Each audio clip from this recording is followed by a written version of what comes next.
Hello, and thank you for joining me. My name is Reginald Grant. This is another episode of Breadcrumbs, and I want to thank you for your time and your attention and following me on my channel. Um, of course, if you haven't seen any episode before, I share my dreams and visions that I've had uh, over the past, 20, 30 years, whatever. But I just recently started um, sharing them or doing them on the channel. I used to write them down for years, and that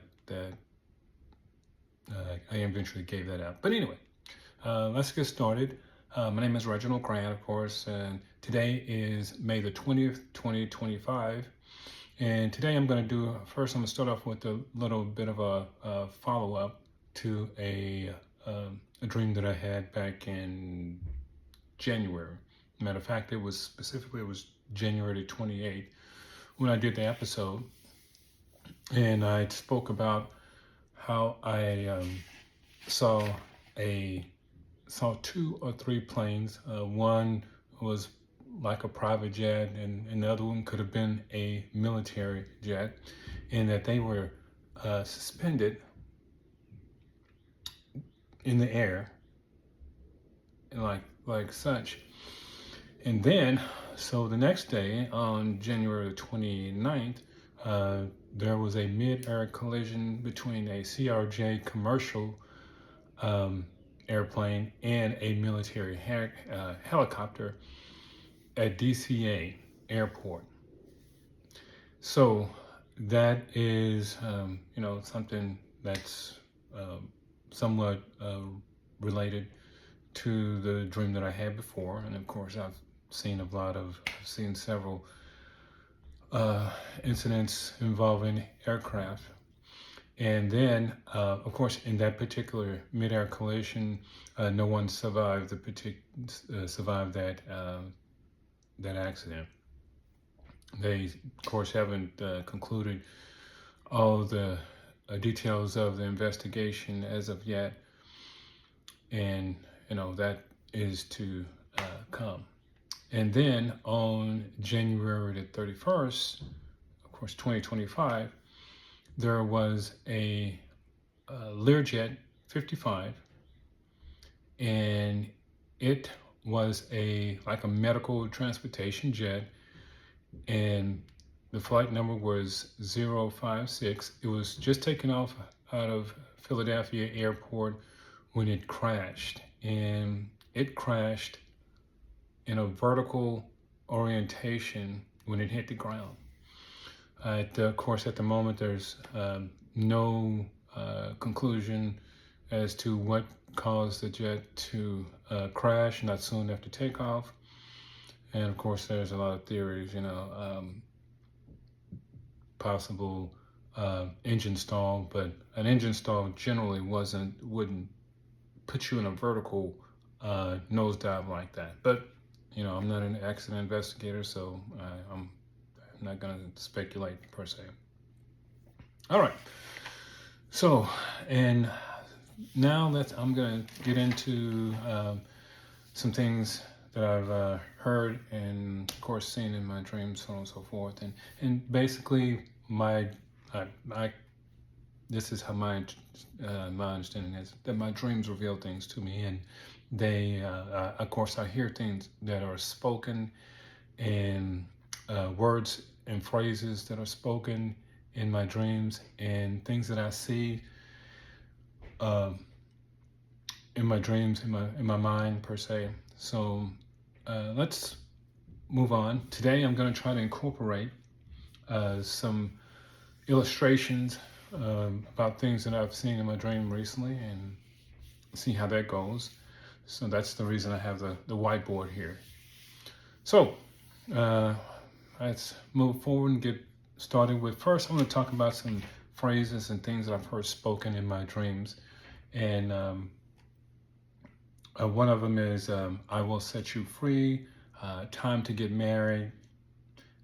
He was selling windows. he has the numbers. I may have said this before, and they have the wrong man. I've also heard phrases like I was going to Mars in a spaceship. Opportunity, plastic, salt, lumber. These words I've seen said before, possibly some of them. But anyway, let's get into a dream that I had. This was maybe 6, maybe 9 months ago. And there seemed to be two parts to this particular dream that I had. And like I said, I think part of it is in my dream. My dreams reveal things to me about things that have happened, going to happen, about spiritual principles or spiritual things about how the spiritual world, universe works, and so on and so forth. So let's get into it. In this particular dream, there was this young, dark-skinned black woman who I did not know. And of course, most of the times when I see people in my dreams, I don't get details into their appearance per se. Sometimes I do. Generally, I don't hear specific names or specific places or times. On rare occasions, I do. So in this particular dream, there was this young, dark-skinned black woman, and she was maybe, I don't know, late teens, early to mid 20s. I was just speculating at this base, speculating, and I heard this particular thing about her, and I wasn't, like I said, I wasn't aware, but I didn't know who she was. But this is interesting. I had a sense that I felt or was aware of her presence before I was born. And that's sort of, this is probably unusual in this particular aspect.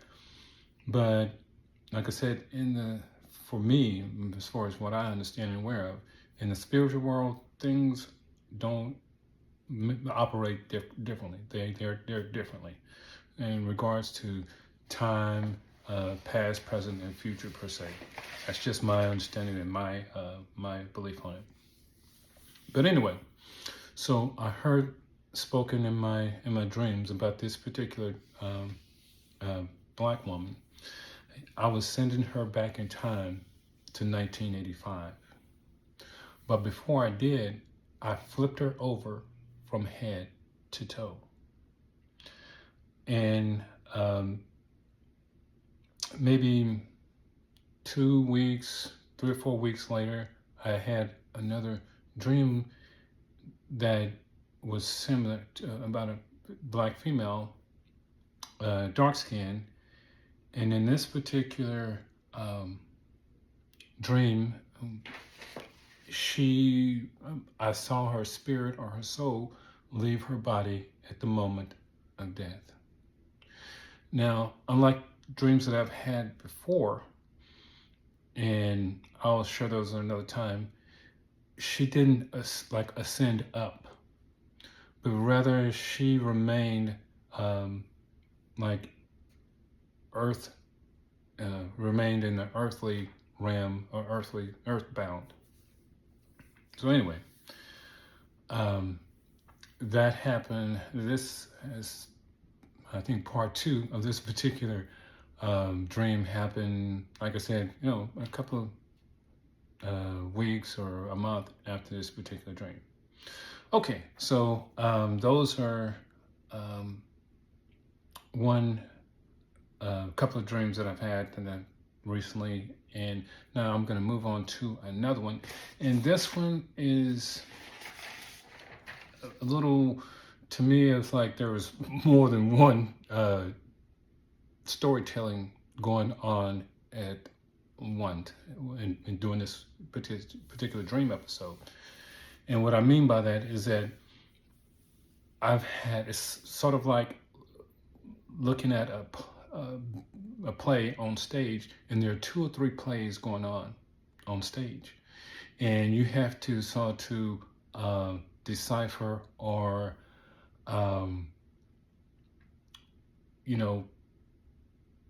distinguish what's going on in each particular play.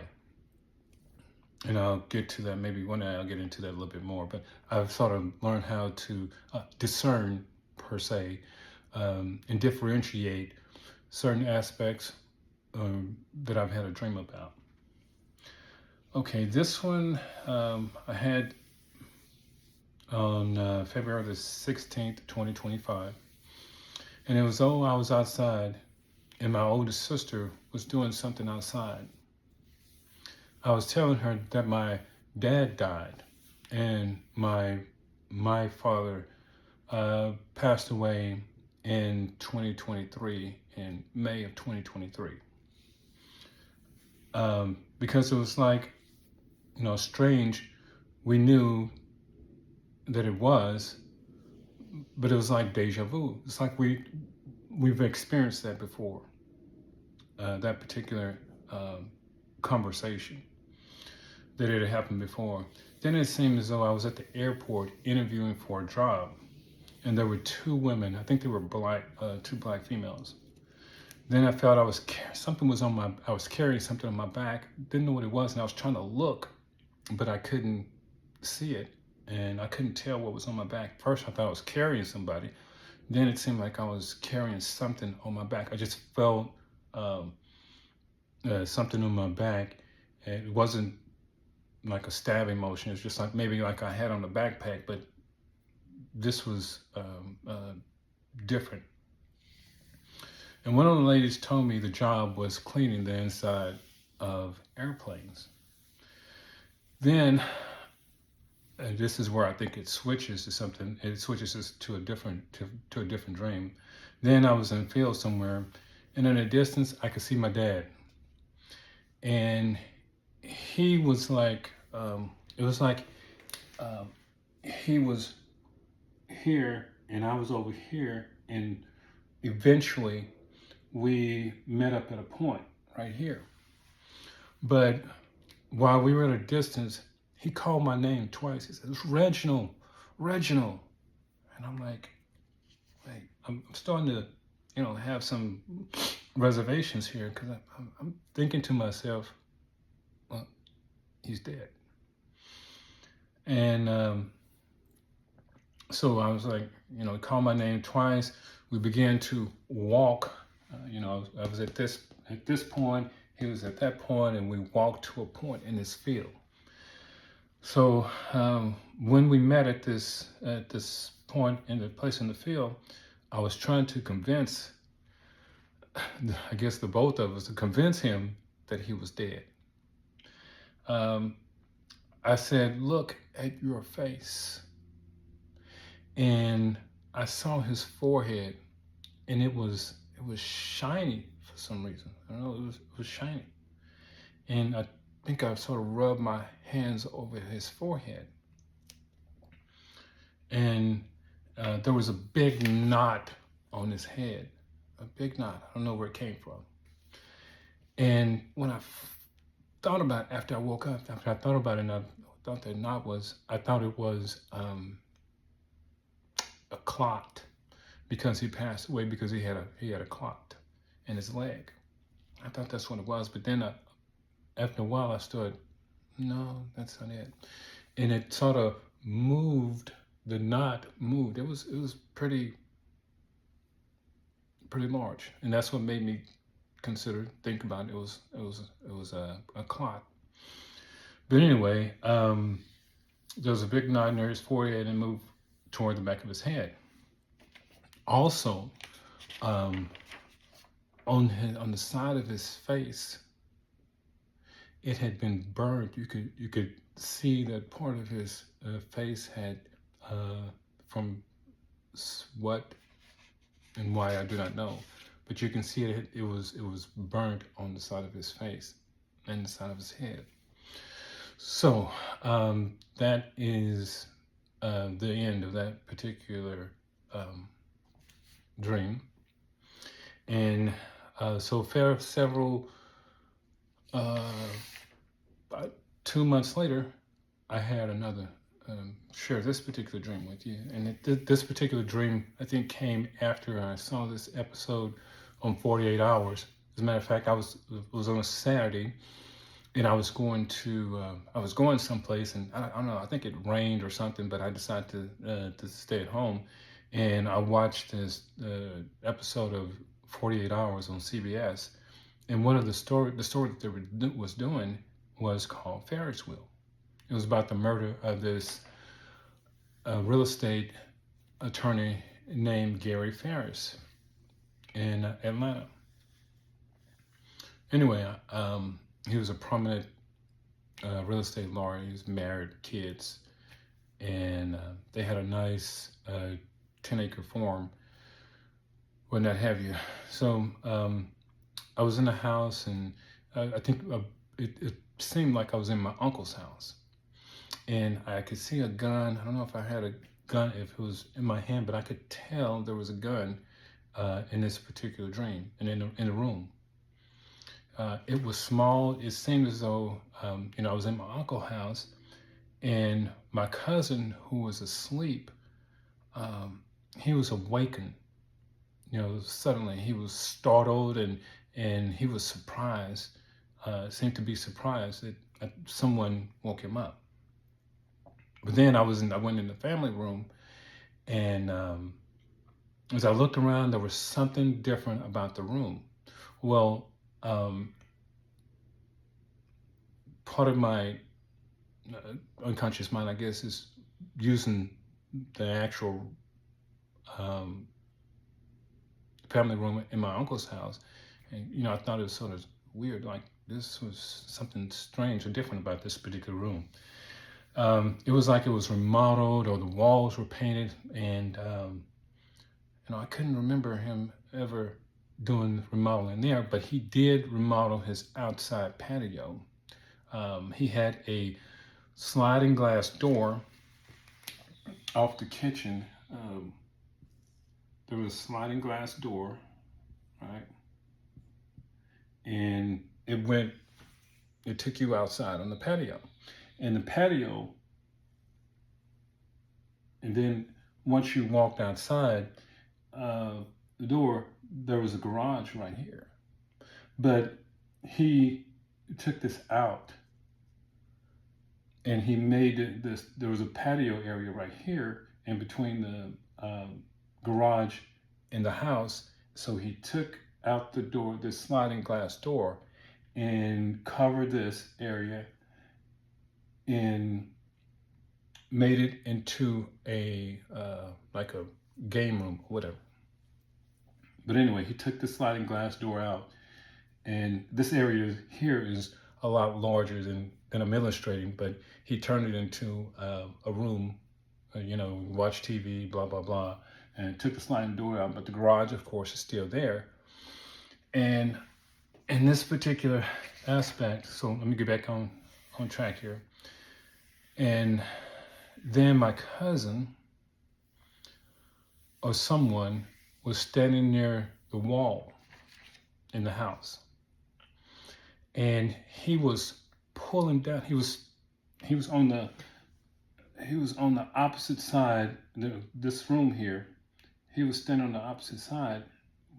Well, he was in here. He's standing on the opposite side of this room where the sliding door used to be. But in my dreams, the sliding doors are still there.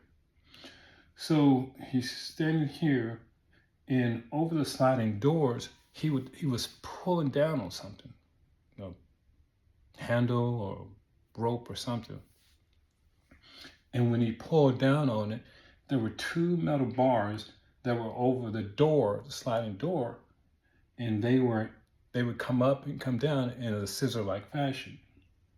You know, so he pulled it, and they come up in a scissor fashion. And when he let go, the bars lay flat over the door, the sliding door that used to be in his house.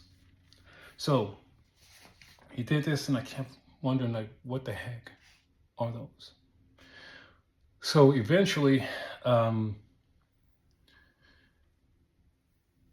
at some point, someone unlatched the sliding door. And then a coworker of mine and this female came over to the house, and they were drinking. This was a coworker of mine. So they came over and they were drinking. I don't know who, of course, coworker I recognized per se, but I didn't know who the woman was. And they appeared to be Hispanic or Puerto Rican. So they're having drinks, blah, blah, blah. And I have no clue why they're there at the house. So next, I look back in the garage. All right? And here's the garage door right here. And I could see the garage door coming up and going down. But at one point, when the garage door would come up, I would see where the garage door meets the ground, there were 3 holes in the ground. And when they let it up and let it down, bricks fell from here. There were bricks, and these bricks would go in the hole. So at one point, when you let the garage door up, you could see the bricks falling right into the hole. But this one particular time, one of the bricks was turned sideways. They were like this so as they could fall into the hole. But this last time, one of the bricks was turned, sideways. Don't know why. But anyway, after I saw that, I eventually, so the edge of the garage door, it was the floor from the edge of the garage, the bricks were falling into 3 holes in the ground. So at some point after this, I found myself like in a bar or something, having drinks or eating something that I liked. And then I decided to eat some more of it. But I don't say recognize, but when I was in this bar, there was this tall guy. I don't know who he was. His appearance wasn't, clear. I just know that he was tall. And I was thinking, man, he's tall. And that is basically the end of that particular dream. And I think this stems from watching this episode of 48 Hours. So that's the end of this particular episode. And I want to, if you get a chance, watch this, go to CBS and watch this episode called Ferris Wheel. It's interesting. And I've noticed some things about this particular case that makes this case not what it turned out to be. So if you get a chance, take a look at it. Watch it. All right, this is the end of this particular episode. I want to thank you very much for joining me again. If you have any comments, please drop them in. And I hope this illustration helps somewhat or play a role. I'm going to try to incorporate more into my episodes. So until next time, thank you for tuning in. Have a great day. And I'll see you next time.